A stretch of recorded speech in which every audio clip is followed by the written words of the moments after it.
Hey, what's going on everybody? It's ETAPRIME back here again. Today we're going to be testing out Ratchet and Clank Rift Apart for PC on the ASUS ROG Ally. Now recently I actually did a video showing this off on the Steam Deck. It worked out pretty well there, so I figured I'd go ahead and test it out on the Ally. Right now I'm in performance mode, and if you're familiar with this device, it's a 15 watt TDP with a boost up to 20.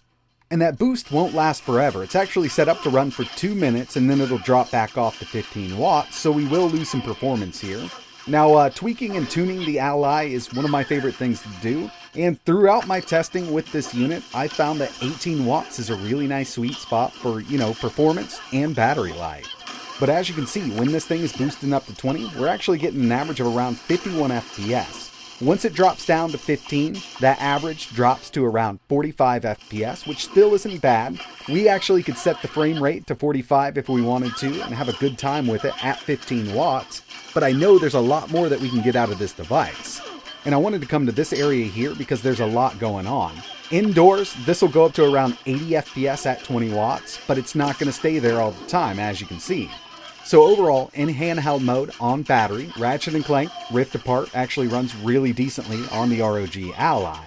And one thing to keep in mind is, at the time of making this video, this game actually was launched on Steam yesterday, so it's only a day old, out on PC right now. In the future, I guarantee you we're going to see much better performance out of this game on the ROG Ally once we get some driver updates and some optimizations to the game itself. Now, I understand that the Ally is a handheld gaming PC, but there's a lot more that we can get out of this in kind of dock mode. And even if you just wanted to plug it into the included charger, we could go up to 30 watts and get better performance. But I want to set this up in desktop mode and max out the TDP here to see exactly what we can do with this game.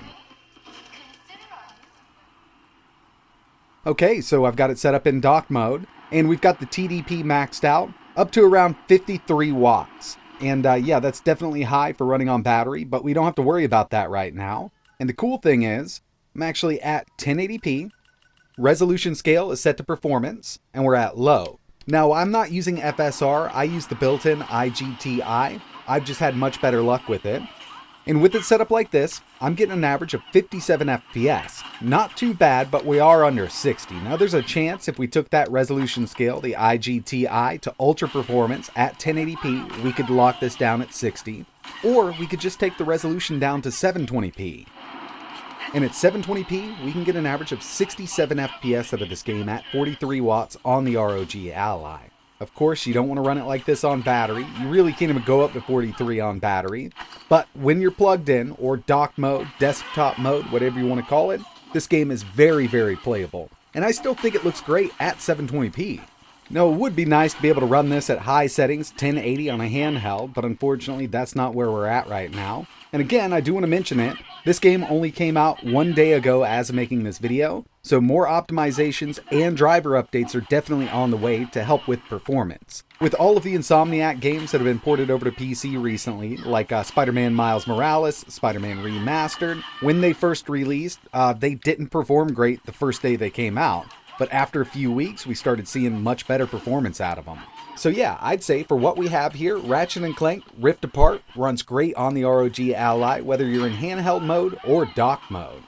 If you want to see this game running on the Steam Deck, I'll leave a link for that video in the description. But that's it for this one, and like always, thanks for watching.